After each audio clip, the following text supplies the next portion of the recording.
Samedi et dimanche, ce sont les journées nationales de l'archéologie. Et à cette occasion, tout près de Saint-Quentin-en-Yvelines, vous pourrez découvrir la ferme Dites. C'est un site archéologique qui est placé entre le Tremblay-sur-Mauldre et Joie-Pontchartrain. Et nos invités vont m'expliquer précisément où ça se situe. C'est un site qui a été ouvert depuis 2003. Olivier Blin, bonjour. Bonjour. Vous êtes archéologue, architecte. Et Stéphanie Tillemont, bonjour. Vous êtes médiatrice du patrimoine.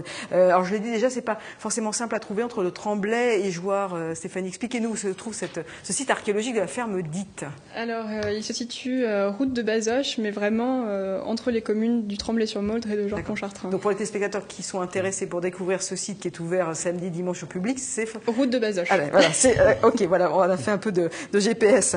Ce site, j'ai dit, a été ouvert depuis 2003. Il a été découvert, en tout cas, pourquoi il a été ouvert et à quelle occasion? Écoutez, ça remonte à quand même quelques années. Il est ouvert en 2003 à l'emplacement de la ferme cistercienne. Enfin, la ferme Dites, c'est une ferme cistercienne qui dépendait de l'abbaye des Vaux-de-Cernay.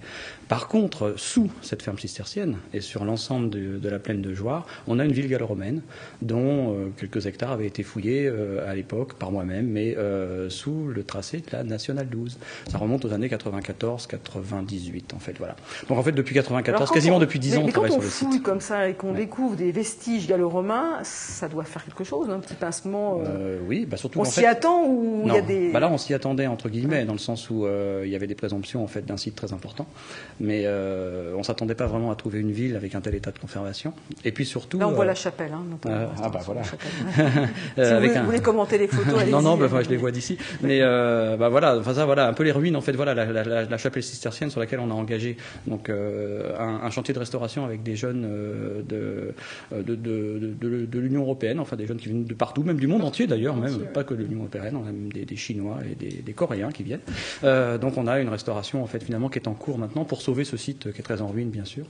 Et donc sous ce site, comme je le disais, on a les vestiges gallo-romains. Alors vous me posiez la question de savoir si c'est passionnant. Oui, c'est passionnant parce qu'en fait finalement on connaît rien dans le sous-sol. On ne connaît pas ce qu'il y a dans le sous-sol. Aujourd'hui, ce sont des champs, c'est une plaine, c'est un espace agricole. Et il faut imaginer qu'il y a 2000 ans, en fait, on avait une ville à cet emplacement. Et une ville sur à peu près une trentaine, quarantaine d'hectares. Ah oui, donc on a du mal à imaginer. Pas la petite ville. Non, pas la petite ville. Donc on a du mal à imaginer ça justement. C'est ça qui est intéressant. Voilà. Et est-ce que dans les vestiges que vous avez retrouvés, il y a des choses un peu remarquables? Il y a des choses, il y a des objets. Faites-nous rêver. Dites-nous un peu les objets du quotidien il y a 2000 ans. Il y a les objets du quotidien de 2000 ans. On trouve les éléments de parure que les femmes pouvaient se mettre en sortant le soir au théâtre. C'est vrai. Mais bien sûr. On trouve les objets de la vie quotidienne, la céramique, la vaisselle, etc.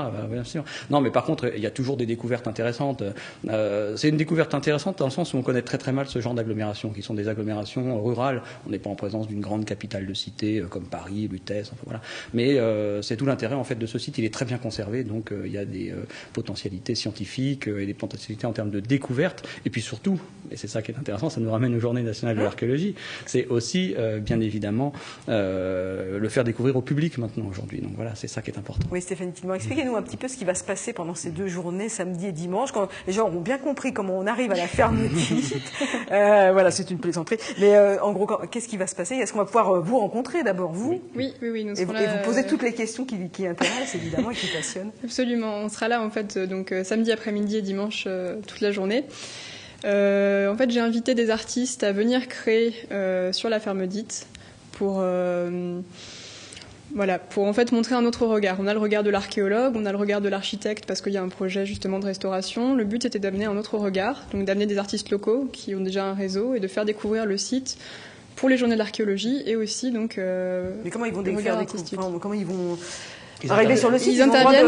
Ils interviennent sur le site. Ils ont créé des œuvres dans le site. Voilà. Qui sont en rapport avec le site? Alors en fait, voilà, moi je leur ai donné un thème. Je les ai contactés au mois de novembre. Je leur ai donné un thème contraste à la ferme Dites. Regard d'artistes sur l'archéologie, on en a longuement parlé, on s'est rencontrés, et ils vont intervenir, donc créer des œuvres spécialement pour la ferme Dites et qui seront donc en lien vraiment étroit avec la ferme. C'est le côté purement culturel. Oui. Et ça veut dire que les gens pourront aussi discuter avec des archéologues pour expliquer un peu leur métier. Il y aura les archéologues sur le terrain. Et d'ailleurs, on a des animations aussi pour les enfants, parce qu'il faut penser aux enfants, évidemment. Donc il y a des animations qui sont... Alors j'ai des collègues, moi, de l'Institut national de recherche archéologique préventive, où je travaille, de l'INRAP, qui seront là pour animer, en fait, donc des stands spécialement pour les enfants, sur la restitution des céramiques. Il y aura aussi un stand de céramique, de fabrication, en fait, de céramique. Et puis il y aura le site archéologique qui va être ouvert, donc on va montrer aussi des vestiges archéologiques, bien évidemment. Alors, et puis expliquer un petit peu ce site. On en est où de ces fouilles? Voilà. Eh bien, écoutez, je vais 10 ans après. je vais vous surprendre. Enfin, je dis, c'est même 20 ans, parce que 94, Ouais. aujourd'hui c'est 20 ans, mais ça fait vraiment 10 ans maintenant qu'on travaille sur la ferme elle-même. On est au bout d'une première série de campagnes qui a permis d'identifier un certain nombre de choses sur la ferme elle-même et puis sur des niveaux archéologiques gallo-romains en ce qui concerne les périodes anciennes. Et puis là, actuellement, on est rentré dans une phase de publication. Et là, on essaye de s'orienter effectivement vers un projet de restauration, de mise en valeur du site. Voilà. Donc les fouilles vont reprendre pendant les années qui viennent. Mais pour l'instant, elles sont arrêtées parce que c'est comme tout. On a des instances scientifiques qui nous réclament à nous, chercheurs, de publier, de rendre public, de rendre des comptes, voilà. Donc, mais tout à fait, mais voilà, il faut qu'on s'y engage. De toute façon, dès le départ, quand on prend des responsabilités de cette nature, on s'y engage. Et voilà, ça fait partie du jeu. Parce que vous dites valorisation du site, ça veut dire que à terme, il y a un musée qui pourrait ouvrir. Parce qu'on sent quand même l'importance du lieu. Voilà, enfin, c'est un site très important. Enfin, aujourd'hui, on est rentré dans le parc naturel régional de la vallée de Chevreuse, enfin, donc qui s'est étendu en fait maintenant de l'autre côté en fait de la nationale 10. C'est une protection supplémentaire. Qui est une protection supplémentaire. Et c'est vrai, ce site en fait finalement maintenant s'inscrit en fait non seulement effectivement dans un territoire protégé, mais également aussi dans une problématique qui est un petit peu dépassée aujourd'hui, simplement les strictes limites en fait des communes dans lesquelles il s'inscrit. Et donc là, on est en train de discuter justement pour essayer d'avoir dans l'avenir en fait finalement une perspective, des perspectives en fait finalement autour de ce site. Alors musée, c'est un grand mot, mais non, il faut plutôt réfléchir à un centre d'interprétation, enfin à quelque chose qui permette au public de comprendre en fait l'histoire du lieu, comprendre le territoire dans lequel il s'inscrit, et moi je l'espère aussi, enfin présenter tous les justement magnifiques mobiliers qu'on a trouvés, qui dorment dans des dépôts de l'État aujourd'hui et qui seraient bien évidemment. Une fois que les choses sont sorties de terre, une fois qu'elles sont nettoyées. Elles sont étudiées, photographiées, nettoyées, publiées, mais après l'idéal c'est qu'effectivement elles soient versées dans un musée. Elles sont cachées au public. Non, pas forcément, parce qu'elles ont été présentées. Un certain nombre a été présenté à l'exposition qu'il y a eu à Versailles il y a quelques années, à Versailles, au service départemental des Yvelines, mais également aussi à Versailles. Il y a des pièces qui sont présentées au musée de Saint-Germain-en-Laye aussi également. Donc voilà, oui, voilà. Donc en fait, c'est jamais complètement caché au public, mais ce qui serait intéressant, c'est de les regrouper en fait finalement dans un espace qui permette de valoriser le site. Il y a une association pour la promotion du site archéologique qui s'appelle Dio de Rome. La ville de Dio de Rome. Ah oui, d'accord, voilà. C'est le nom antique de la ville. C'est du latin. C'est une association qui regroupe une soixantaine d'adhérents. Environ. Alors, qu'est-ce qu'ils font ces adhérents? Ils ont le droit de fouiller la terre, de gratter la terre? Oui. Ils ont le droit d'être des archéologues bénévoles? Oui. On peut être archéologue bénévole à l'APSAD. Il suffit d'adhérer et on peut devenir archéologue bénévole. Même si on n'a pas de diplôme, même si on ne sait pas faire, on a le droit d'arriver avec juste sa passion. C'est déjà énorme. C'est dans la tradition des chantiers bénévoles. Le site a été chantier école pour les universités, donc pour les étudiants tout simplement, qui ont besoin d'apprendre à fouiller.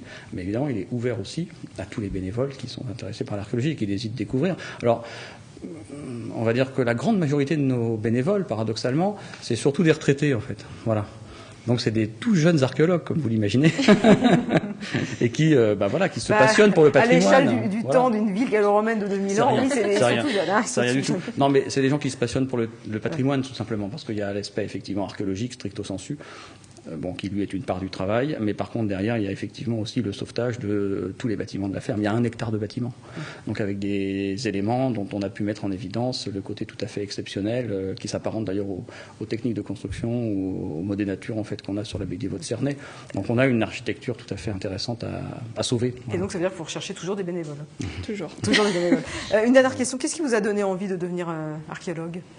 Stéphanie, alors, la passion de pouvoir comprendre en fait ce qui s'est passé avant et comprendre pourquoi ça s'est peut-être effondré ou des choses comme ça et pouvoir appliquer des conseils, pourquoi pas, à la société d'aujourd'hui.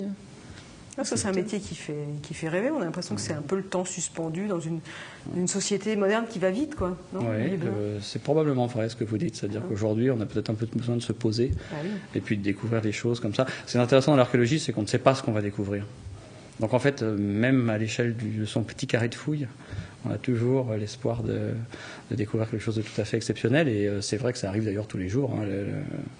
Les découvertes archéologiques se font comme ça la plupart du temps. Donc on est quelque part dans une démarche de découverte permanente. On ne sait absolument pas ce qu'il va y avoir dans le sol. Donc, et vous, juste en amont, qu'est-ce qui vous a donné envie de devenir archéologue? Moi, j'avais toujours eu envie de... Enfin, l'histoire m'intéressait, l'archéologie m'intéressait. Quand j'étais tout petit, après, comme beaucoup de gens d'ailleurs, j'ai fait des études d'architecture parce que ça m'intéressait. l'architecture antique m'intéressait. Et puis voilà, de fil en aiguille, on arrive toujours à faire ce qu'on veut quand on a envie de le faire. Ah, ça sera le mot. J'ai pas le mot de la fin, mais c'est en tout cas le mot de la fin de cet entretien. Merci beaucoup à vous deux d'être venus sur le plateau. Donc je rappelle, si vous voulez découvrir la ferme archéologique dite, c'est samedi et dimanche à l'occasion des Journées nationales de l'archéologie. Merci à vous deux.